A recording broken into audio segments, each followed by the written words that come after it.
अशी भेटत होतो, पण पत्रकार परिषद वगैरे अशी काही झाली नाही कधी. मी आज आपल्याशी, आपल्या माध्यमाद्वारे जनतेशी, सर्वांशीच मी बोलू इच्छितो. बरेच दिवस मी या सगळ्या गोष्टी, घडामोडी पाहत होतो. घडामोडी पाहत होतो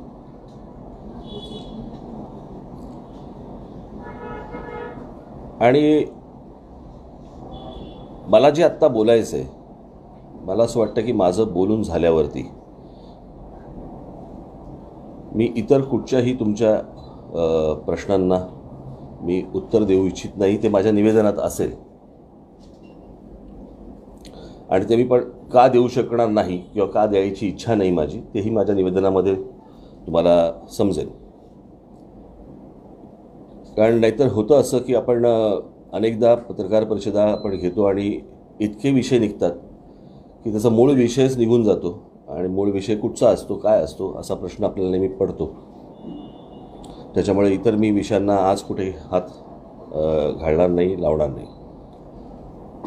आज आपल्यासमोर येऊन भेटण्याचं काही चालू आहे का? ए सी वगैरे, पंखा उचलला, पंखा हा कुठचा पंखा लाव.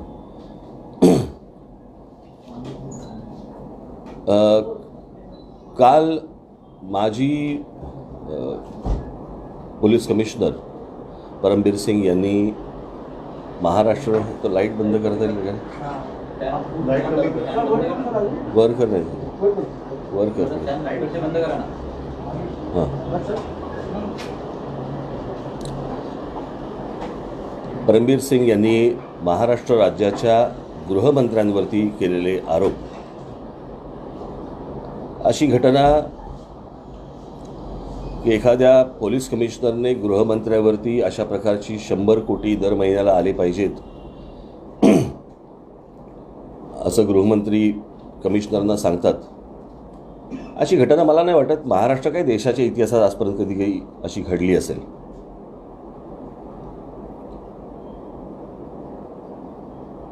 मुळात आता ज्यांनी आरोप केले परमबीर सिंग यांनी, आता त्यांना मला असं वाटतं 1 वर्ष झालं असेल. तर 1 वर्ष जर समजा झालं असेल तर महिना 100 कोटीप्रमाणे 1200 कोटी आत्तापर्यंत द्यायला पाहिजे होते. पण कदाचित लॉकडाऊनचं कारण असेल, दुकानं बंद होती, बार्स बंद होते, त्याच्यामुळे त्यांना एवढी रक्कम देता नसेल आली. पण गृहमंत्र्यांनी अशा प्रकारची गोष्ट सांगणं कमिशनरला, हे एका मुंबई पोलीस कमिशनरांचं झालं. आज मुंबईचे पोलीस कमिशनर सांगतात की मला 100 कोटी रुपये आणून द्यायची दर महिन्याला, त्यांनी सांगितलं.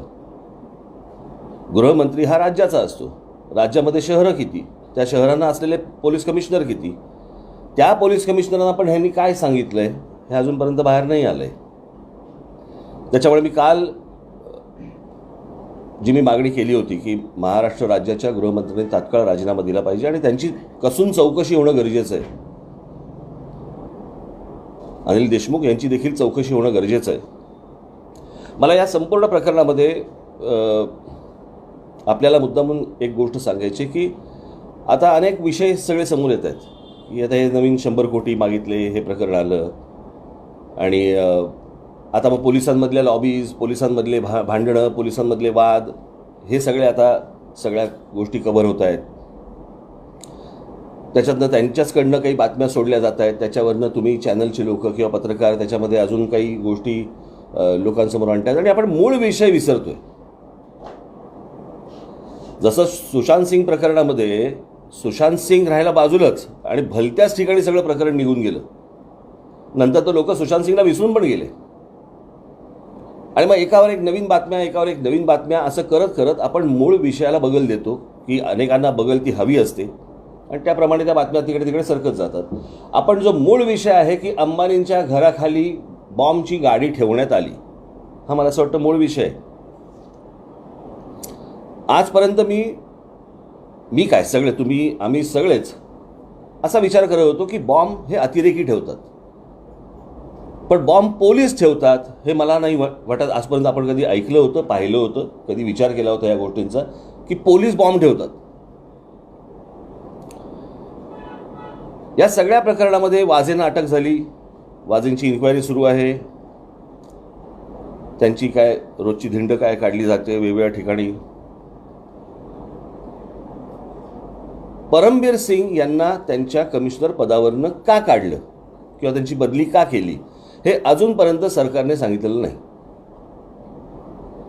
परमबीर सिंग यांचा काही संबंध होता त्याच्याशी? परमबीर सिंग त्याच्यामध्ये इन्व्हॉल्व होते? परमबीर सिंगना त्या पदावरनं का बाजूला करण्यात आलं? आणि जर समजा तुम्हाला माहिती आहे की जर समजा त्यांची इन्व्हॉल्वमेंट होती म्हणून तुम्ही त्यांना बाजूला केलंय, तर त्यांची चौकशी का नाही केली, त्यांची बदली का केली?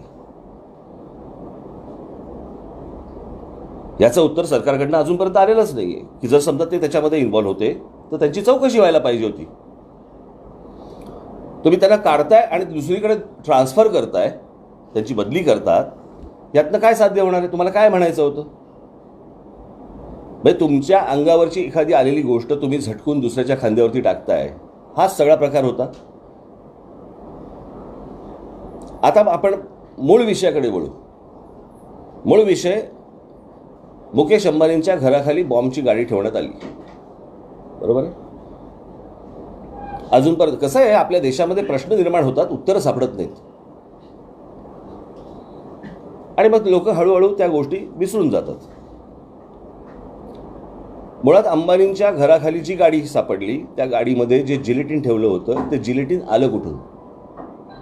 मला असं वाटतं जिलेटिनचा सोर्स हा मला असं वाटतं क्वाऱ्या जिथे असतात, खाणी जिकडे असतात तिथे मला असं वाटतं ते जिलेटिन वगैरे दिले जातात.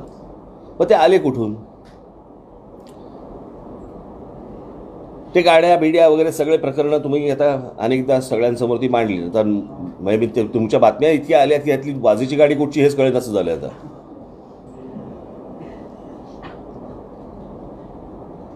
आता आपण वाझे प्रकरण जर नीट पाहिलं तर वाझे प्रकरण, ह्या वाझेला ख्वाजा युनूस प्रकरणामध्ये 17 वर्ष निलंबित होतं, बरोबर आहे? 17 वर्ष ते निलंबित होता तो, आणि 58 दिवस हा माणूस जेलमध्ये होता.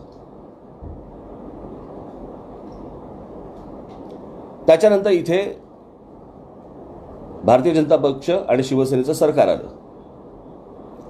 त्याच्यानंतर वाझे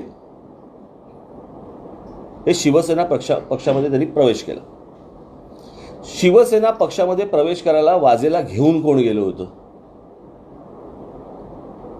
अजून हा प्रश्नाचं उत्तर नाही आलं, बरोबर, की वाझेंना कोण घेऊन गेलं होतं?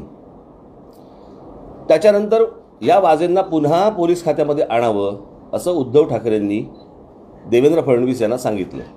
असं देवेंद्र फडणवीसच मला असं काल परवाकडे बोलले की ते माझ्या मागे लागले की याला पोलीस खात्यामध्ये घ्या. याचा अर्थ काय? याचा अर्थ एवढाच की हा वाझे शिवसेनेचे काय अध्यक्ष आणि आत्ताचे मुख्यमंत्री यांच्या अत्यंत जवळचा माणूस, बरोबर. मुख्यमंत्री उद्धव ठाकरे आणि मुकेश अंबानी यांचे अत्यंत मधुर संबंध आहेत, सर्वश्रुत आहेत, ते काही लपलेलं नाही आहेत. म्हणजे त्यांच्या शपथविधीला देखील मुकेश अंबानी सहपरिवार तिथे व्यासपीठावरती हजर होते, बरोबर आहे. मग वाझे बॉम्बची गाडी अंबानींच्या घराखाली कोणी सांगितल्याशिवाय ठेवेल का? आणि मुळात पहिली गोष्ट की पोलीस कमिशनर असू देत किंवा साधा एखादा दुसरा कोणी कुठच्या दर्जाचा पोलीस असेल, यांना अशा प्रकारची गोष्ट, बॉम्ब बोलतोय आपण काय कोणाचं एन्काउंटर बोलत नाही आहोत, पण बॉम्ब ठेवण्यासाठी म्हणून कोणाच्या तरी इन्स्ट्रक्शन्स असल्याशिवाय पोलीस असं धाडस करणार नाहीत, बिलकुल करणार नाही. त्याच्यामुळे हा विषय वाझे आणि परमबीर सिंग यांच्यावरती अटपून चालणार नाही. म्हणून मी आपल्यामार्फत आज हीच विनंती केंद्र सरकारला करत आहे की केंद्र सरकारने याच्यामध्ये हस्तक्षेप करावा, कारण याची इन्क्वायरी महाराष्ट्र सरकारकडनं किंवा महाराष्ट्रातनं होणार नाही. आणि जर केंद्राकडनं खऱ्या अर्थाने जर याची चौकशी झाली, मी आपल्याला सांगतो फटाक्याची माळ लागेल. कोण कोण आज जातील याची आपण कल्पना देखील करू शकणार नाही.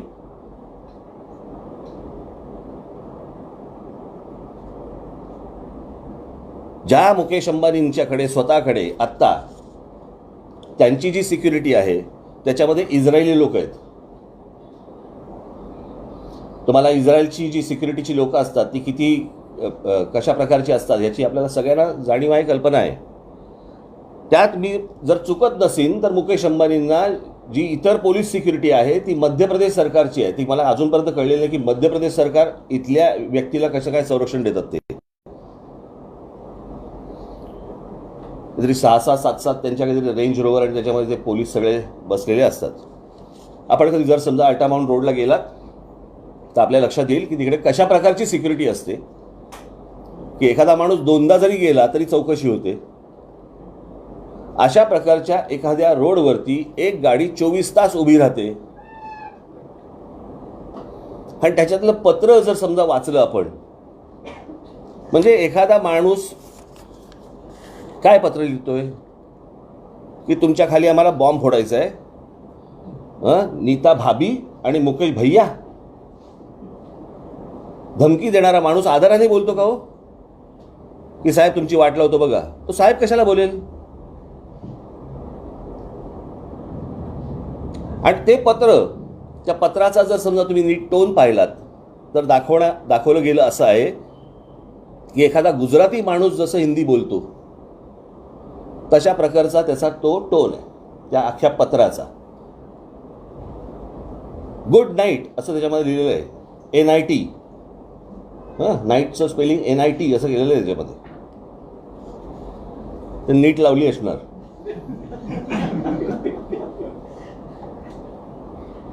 पण अशा प्रकारचं धाडस हे पोलीस करू शकत नाहीत.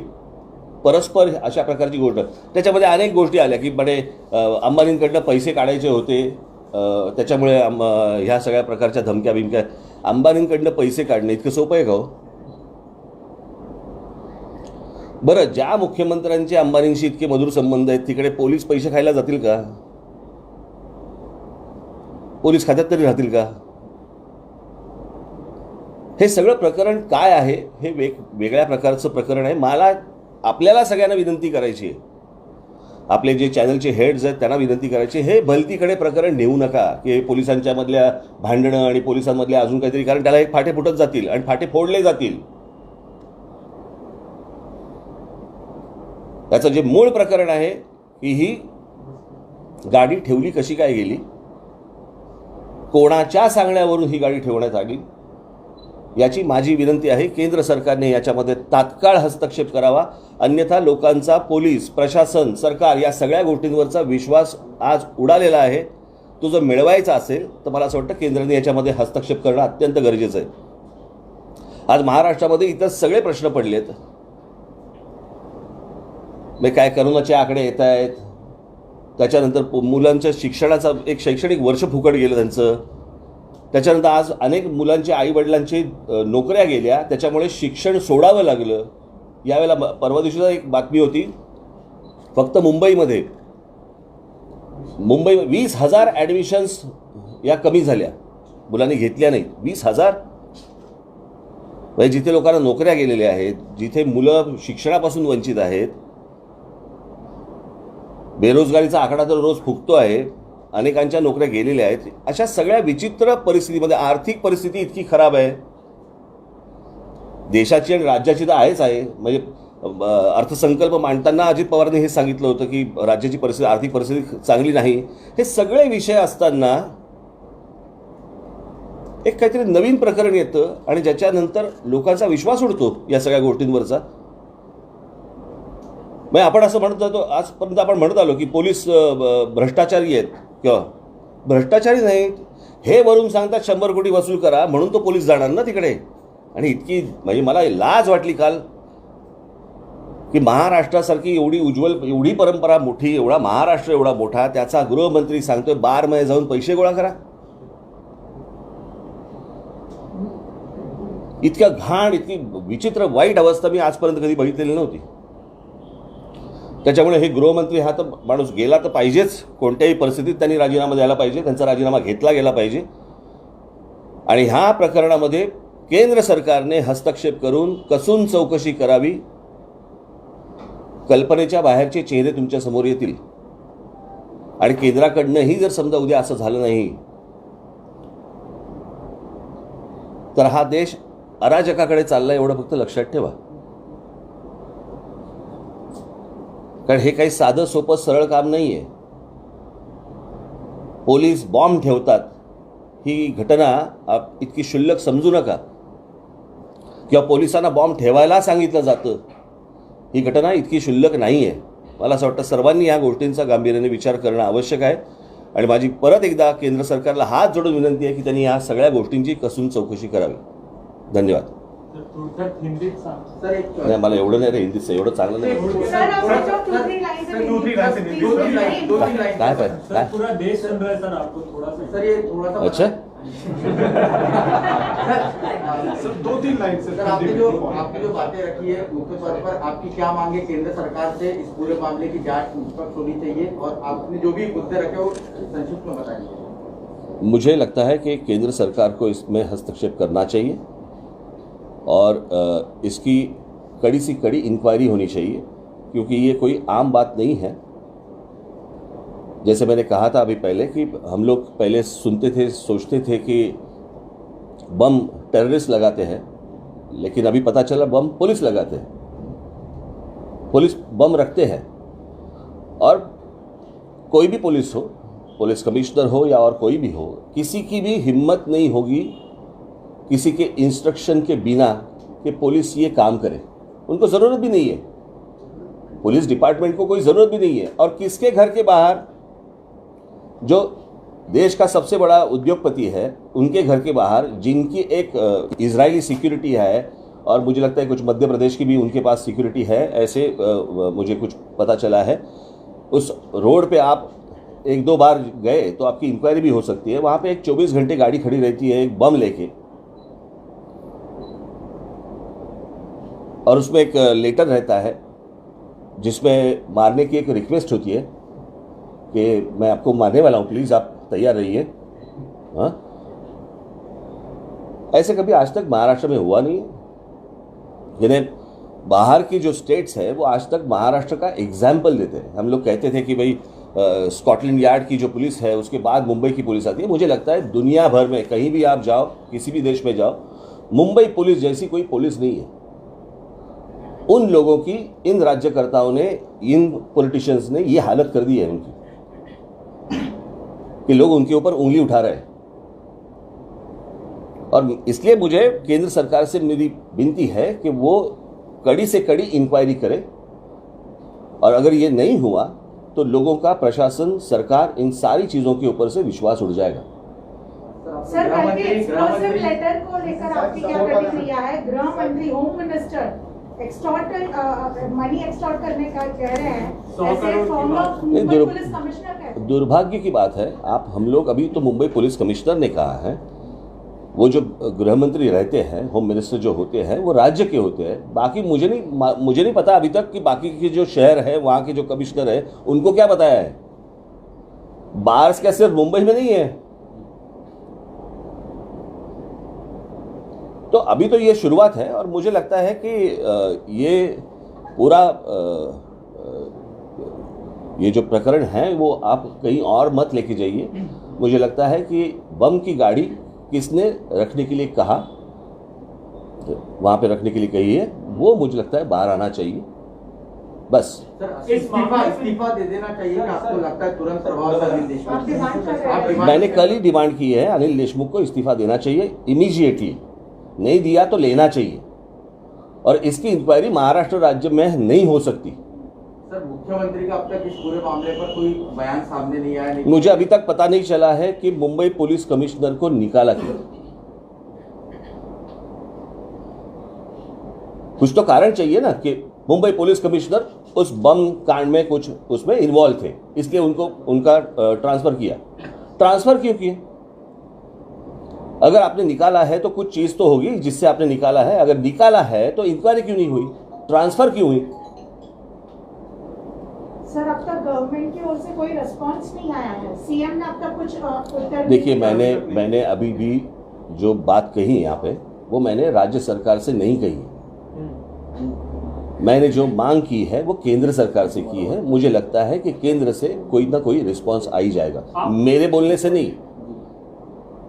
लेकिन मुझे लगता है कि ये इतनी छोटी बात नहीं है। एक गाड़ी में बम भरा हुआ है, बम रखे हुए हैं और एक उद्योगपति के घर के बाहर खड़ी है गाड़ी, ऐसे ये सीधी बात नहीं है। वाटण्यासारखी नाही का जनरल पब्लिकला की असे सचिववादी अजून किती असू शकतात? मला तुम्हाला हेच सांगायचं आहे, दुसरीकडे वळवू नका. समजा असले तरी नंतर शोधू. पहिली गाडीत बॉम्ब कोणी ठेवायला सांगितले ते पहिले शोधा. सर, अनेक जण मागणी करतायत की सरकार बरखास्त केलं जावं किंवा कोण? राष्ट्रपती राजवट हे बघा, हे झालं सगळं पॉलिटिकल, हे सगळं झालं राजकीय. सरकार बरखास्त करा आणि मग अजून काहीतरी राष्ट्रपती राजवट लावा. यातनं गुन्हेगार निघणार आहेत का बाहेर, मिळणार आहेत का? मला ह्या मागचे गुन्हेगार कोण आहेत की इथपर्यंत ह्यांचा विचार जावा, इथपर्यंत की जो विचार अतिरेकी करतात तो विचार करायला ह्यांनी पोलिसांना भाग पाडलं. ते कोणी भाग पाडलं? ही छोटी गोष्ट नसून ही खूप मोठी गोष्ट आहे.